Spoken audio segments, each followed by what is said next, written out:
साथियों, यदि आप किसी कॉम्पिटिटिव एग्जाम की तैयारी कर रहे हैं तो एक बात आपके लिए जाननी बेहद जरूरी है कि आजकल हिंदी व्याकरण विषय के अंदर एक टॉपिक ऐसा है जिससे काफी सवाल परीक्षाओं में पूछे जा रहे हैं और वो है क्रिया की वृत्ति। आपने क्रिया पढ़ा, क्रिया के भेद भी पढ़े हैं और इससे पहले जो मैंने वीडियो बनाई थी उसमें मैंने क्रिया के पक्ष भी बताए थे, क्योंकि वो भी बिल्कुल नया है। आजकल उससे भी सवाल परीक्षाओं में आ जाते हैं। अगर आपने वो वीडियो मेरी नहीं देखी तो आप डिस्क्रिप्शन में जाकर उसको भी देख सकते हैं। तो क्रिया के पक्ष हम आपको पढ़ा चुके हैं। आज हम बात करेंगे क्रिया की वृत्ति। अब क्योंकि बहुत कम किताबों में व्याकरण की ये विषय मिलता है, ये टॉपिक, इसीलिए मैंने सोचा इस पर एक डिटेल वीडियो आपके लिए बनाई जाए, जिससे कि जो आजकल DSSB और दूसरी परीक्षाओं में जो वृत्ति के सवाल आते हैं या पक्ष से, क्रिया के पक्ष से सवाल आते हैं, वो डाउट्स आपके क्लियर हो जाएं और बहुत आसान से ये टॉपिक जिनको आप परीक्षा में छोड़ आते हैं तो ये गलती आप ना दोहराएं। चलिए शुरू करते हैं आज का अपना टॉपिक, जिसका नाम है क्रिया की वृत्ति। इसको हम क्रिया की वृत्ति कहते हैं। वृत्ति का जो इंग्लिश में अर्थ होता है दोस्तों, वो होता है मूड। जब वक्ता कोई बात करता है, जैसे अगर हम किसी से बात करते हैं तो हमारे अलग अलग मूड रहते हैं। हमारी मनोदशा जो होती है, मनोस्थिति, वो हमारी अलग अलग होती है। कभी हम किसी को आज्ञा देते हैं, कभी हम किसी के लिए कोई कामना करते हैं, कभी कोई बात जब हम कहते हैं तो हम एक संभावना करते हैं, कभी हम किसी पर संदेह करते हैं। तो इस तरह के अलग अलग मनोस्थिति में हम होते हैं। वक्ता की जो मनोस्थिति होती है वो ही वृत्ति कहलाती है। अर्थात क्रिया के जिस रूप से वक्ता की मनोस्थिति का बोध हो उसे वृत्ति या क्रियार्थ कहते हैं। उसको क्रियार्थ बोल देते हैं, क्रिया की वृत्ति बोल देते हैं, या फिर वाक्य में वृत्ति बोल देते हैं, या फिर वक्ता की वृत्ति बोल देते हैं। वक्ता जब किसी से बात करता है तो उसके अलग अलग मूड, मनोस्थिति हो सकती है। तो इसके आधार पर इसके कई भेद बताए गए हैं। तो जो मुख्य भेद हैं दोस्तों, वो यहाँ पर आप देख सकते हैं। ये 7 प्रकार के यहाँ पर इसके भेद हैं। वैसे और भी हो सकते हैं, लेकिन मुख्य तो यही होते हैं और इन्हीं से प्रश्न आपकी परीक्षाओं में आते हैं। तो चलिए हम एक एक को उदाहरण से समझ लेते हैं। सबसे पहले ये पढ़ते हैं दोस्तों आज्ञार्थक वृत्ति।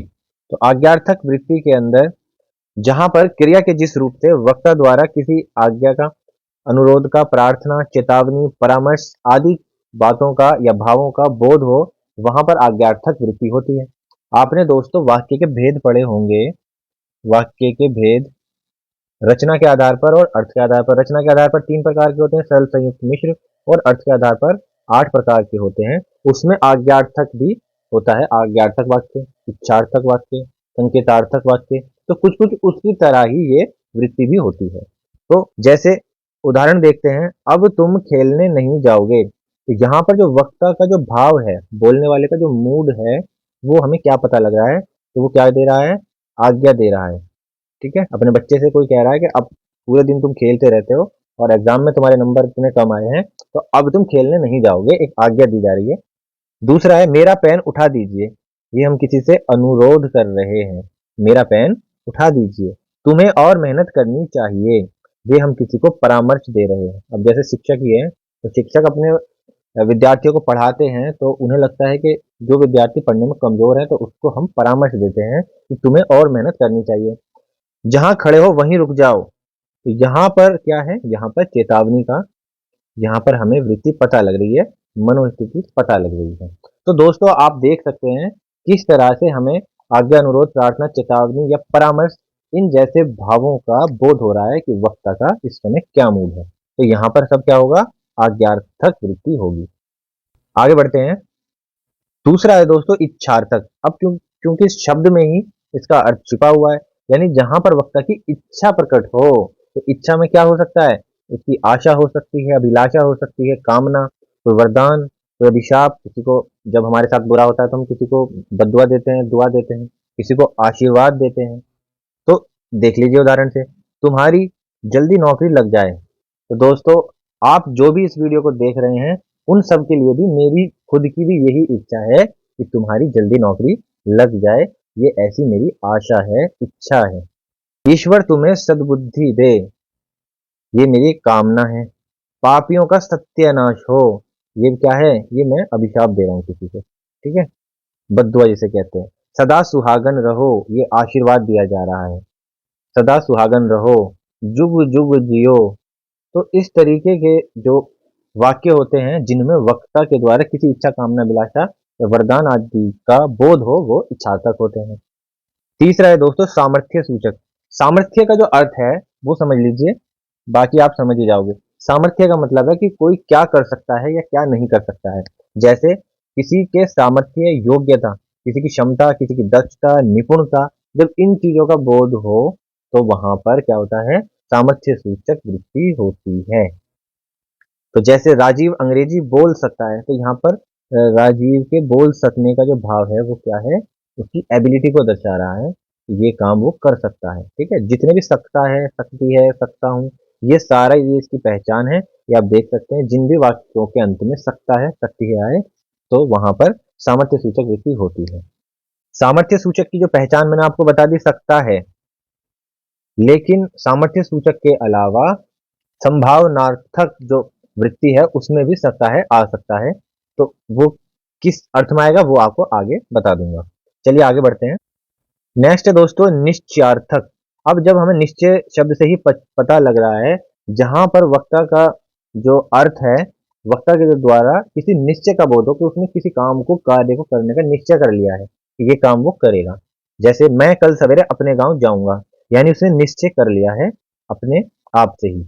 हम मेट्रो से परीक्षा देने जाएंगे, लेकिन हमने डिसाइड कर लिया। ठीक है, जहां पर हम डिसीजन ले लेते हैं किसी कार्य को करने का, वही निश्चयार्थक वृत्ति होती है। जैसे वह बड़ा होकर शिक्षक बनेगा, तो यहां पर उसने डिसाइड कर लिया है, निश्चित कर लिया है कि वो बड़ा होकर शिक्षक ही बनेगा। मैं भी एक शिक्षक हूं, आपको पढ़ा रहा हूं। दोस्तों, आप किस एग्जाम की तैयारी कर रहे हैं और आप क्या बनना चाहते हैं, आप भी मुझे कमेंट बॉक्स में बताएं। आज के बाद वह मन से पढ़ाई करेगा, यानी निश्चय कर लिया उसने, वह ये काम करेगा। तो यहाँ पर आप देख सकते हैं जितने भी वाक्य उनमें जाएंगे, बनेगा, करेगा, ये बता रहे हैं आपको भविष्य काल के। तो यहाँ पर जिनका काल है वो भविष्यत काल है, तो इसकी ये पहचान है। नेक्स्ट है यहाँ पे संभावनार्थक वृत्ति। अब संभावना होगी, देखिए शब्द ही पकड़ लीजिए और यहीं से स्टार्ट निकाल लीजिए। संभावना या अनुमान का बोध हो इस क्रिया से, वक्ता द्वारा किसी कार्य को लेकर संभावना या अनुमान, जैसे शायद आज वर्षा हो, तो यह एक संभावना है, एक अनुमान है। हो सकता है हो भी जाए, हो सकता है ना भी है, तो हमारे संभावना है। संभवतः है तुम उत्तीर्ण हो जाओ, यानी कि मेरी ऐसी संभावना है कि तुम इस बार उत्तीर्ण हो जाओगे, हो जाओ। ठीक है, हो सकता है आज गुरुजी न पढ़ाएं, तो यहां पर हो सकता है, संभवतः, शायद, तो इस तरह के जो शब्दांश है इनसे वाक्य प्रारंभ होगा, ये इसकी पहचान है। वह कभी भी रो सकता है।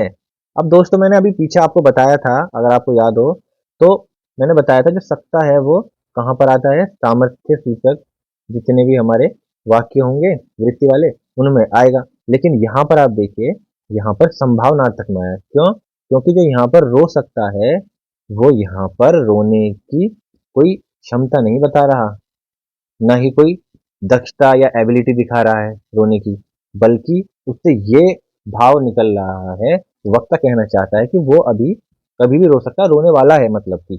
तो ये भी क्या है, संभावना है। तो आप ये ध्यान रखिए कि भाव क्या है यहाँ पर। नेक्स्ट है दोस्तों संदेहार्थक वृत्ति। संदेह मतलब डाउट।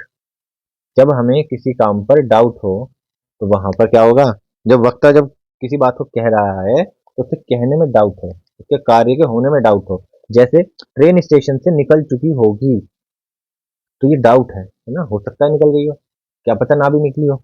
बच्चे ने खाना खा लिया होगा, तो ये हमारा क्या है, हमें संदेह है, ये हमें डाउट है।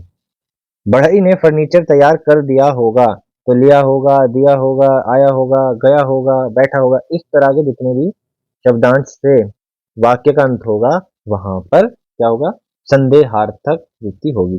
अब वह स्वस्थ हो गया होगा, तो संदेहार्थक के अंदर हम निश्चय से कोई भी बात नहीं कह सकते, कोई भी हम निश्चय के साथ बात नहीं कह रहे हैं, बल्कि हम डाउट है हमें, हो सकता है उसने ये काम कर लिया हो। दोस्तों, अगर आपको आज की वीडियो अच्छी लगी होगी, टॉपिक पसंद आया होगा, मेरे पढ़ाने का तरीका अच्छा लगा होगा, तो उम्मीद है आपने चैनल सब्सक्राइब कर लिया होगा। तो क्या होगा, ये भी क्या हुआ, ये भी संदेहार्थक है। ठीक है, तो अगर आपने नहीं किया तो दोस्तों चैनल को सब्सक्राइब भी कर लीजिए। चलिए आगे बढ़ते हैं। नेक्स्ट है संकेतार्थक, यानी संकेत होना। जहां भी दोस्तों संकेत शब्द आ जाए ना, ये बात याद रखना, जहां भी संकेत शब्द आ जाए वहां पर दो वाक्यों की बात होगी। पहली बात, दो क्रियाओं की बात होगी। बस ये ध्यान रख लेना। आपने वाक्यों के भेद जो पढ़े होंगे तो वहां पर ये पढ़ा होगा। अब दो वाक्य कैसे?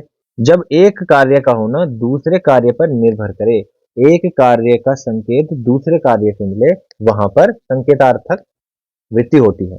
यदि तुम मेहनत करते तो अवश्य सफल होते, तो यहाँ पर दो वाक्य आपको दिखाई देंगे। और जितने भी मिश्र वाक्य होते हैं, मिश्र वाक्य आपने पढ़े होंगे, मिश्रित वाक्य, वो संकेतार्थक वृत्ति वाले ही होते हैं। अगर तुम मेरे साले नहीं होते तो मामूली नौकर होते। दोस्तों, ये किसी फिल्म का डायलॉग है, वो मुझे याद नहीं आ रहा। तो वो ये कहता है, अगर तुम मेरी बीवी के भाई न होते तो मामूली नौकर होते। इस तरह का कोई डायलॉग है। अगर आपको फिल्म का नाम याद हो या एक्टर का नाम याद हो तो आप कमेंट बॉक्स में बताइए तो फिल्म का नाम क्या था। जैसा करोगे वैसा भरोगे, तो यहाँ पर दो क्रियाएं आपको मिल गई, दो वाक्य यहाँ पर आपको मिलेंगे सभी में। यह वही लड़का है जिसने मुझे धमकाया था या मुझे पीटा था। तो यहाँ पर दो वाक्य हो गए। जहां भी दो वाक्य हों और वो आपस में एक दूसरे से कनेक्ट हों, जुड़े हों, एक का कार्य का होना दूसरे कार्य पर निर्भर करे, वह संकेतार्थक होता है। यदि आप हिंदी में 100% मार्क्स लाना चाहते हैं तो मेरे चैनल से जुड़े रहिए। ये भी कैसा वाक्य है? संकेतार्थक, और इसमें संकेतार्थक वृत्ति है। उसके लिए दोस्तों आपको क्या करना पड़ेगा? आपको प्लेलिस्ट में जाना पड़ेगा, जिसमें मैंने हिंदी व्याकरण के सभी विषयों पर डिटेल से वीडियो बनाई है ट्रिक के माध्यम से। दोस्तों, चैनल तो आपने सब्सक्राइब कर ही दिया होगा। इस वीडियो को लाइक और शेयर भी जरूर करें। जल्द मिलेंगे आपसे फिर एक और नई वीडियो के साथ। तब तक के लिए जय हिंद।